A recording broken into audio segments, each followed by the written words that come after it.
আসসালামু আলাইকুম রহমতুল্লাহ। চলে ইসলাম এটা আমাদের আনন্দপুর চন্দন বিয়া আবদুল্লাহ মেম্বারের বাড়িতে। আবদুল্লাহ মেম্বার এমনকি আবদুল্লাহ মাস্টার দোনোজন ভালো মানুষ ছিল, ওনার মোটামুটি মানুষের চিনে। তো উনি হলো ওনাদের বাড়িতে, উনি দীর্ঘদিন পাকিস্তান ছিল, বেশি বয়স করে বিয়ে করছে। বিয়ে করার পরে এখন দুইটা ছেলে ছোট ছোট।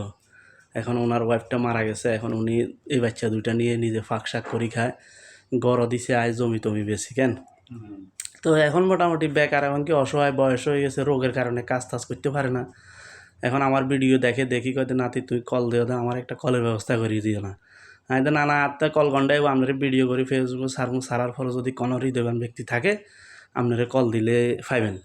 ওকে, তো আপনাদের কাছে অনুরোধ ভিডিওটা শেয়ার করে দিবেন, আর কোনো হৃদয়বান ব্যক্তি থাকলে ওনার একটা কল দিবেন। ওনার বহুত কষ্ট করে। আসসালাম না কন কি এখন সালাম আলাইকুম। আরো লাগতো না কন। সালাম আলাইকুম। আমি বহুত গরিব মানুষ ভাই, আমি বহুত কষ্টে আছি। আমি আসলে দীর্ঘদিন আসলে পাকিস্তান ছিলাম দীর্ঘদিন। পাকিস্তান আসলে বিয়ে করার পর আমার পুরোপুরি মারা গেছে। পুকুরে পরি মারা গেছে। হ্যাঁ, দুটা ছেলে নিয়ে বহুত কষ্ট আছে। আমি পানি খাইতে পারতেছি না, টাকার অভাবে কল বসাতে পারতেছি না।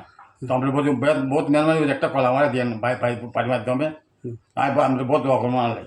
পানি কোন তুনা আনি খান, দূরে তুনা আনি খান? হ্যাঁ, লোক বহুত একটা দূর তুলে পানি আনি খাই। আচ্ছা আচ্ছা, তো ইনশাল্লাহ আপনারা একটু শেয়ার করে দিবেন কোনো হৃদয়বান ব্যক্তি থাকলে। উনি আসলে বয়স্ক মানুষ, পানি আনি দূর থেকে খায়, ওয়াইফও নাই, নিজে ফাঁক শাক করি খায়। আপনাদের কাছে অনুরোধ ভিডিওটা শেয়ার করে দিন। আপনাদের শেয়ারের মাধ্যমে যদি কোনো হৃদয়বান ব্যক্তি থাকে, ছেলেরা মানে ছোটো ছোটো রুজি করেন না। হ্যাঁ, এই पाकिस्तान में बहुत साल, कितना साल था पाकिस्तान में? पाकिस्तान में हम 32 साल था। 32 সাল था। ওকে, আসসালামু আলাইকুম রহমতুল্লাহ। ভিডিওটা একটু শেয়ার করে দিন, আর অনুরোধ কোনো ভাই যদি পারেন ওনার একটা কল দিয়ে দিবেন।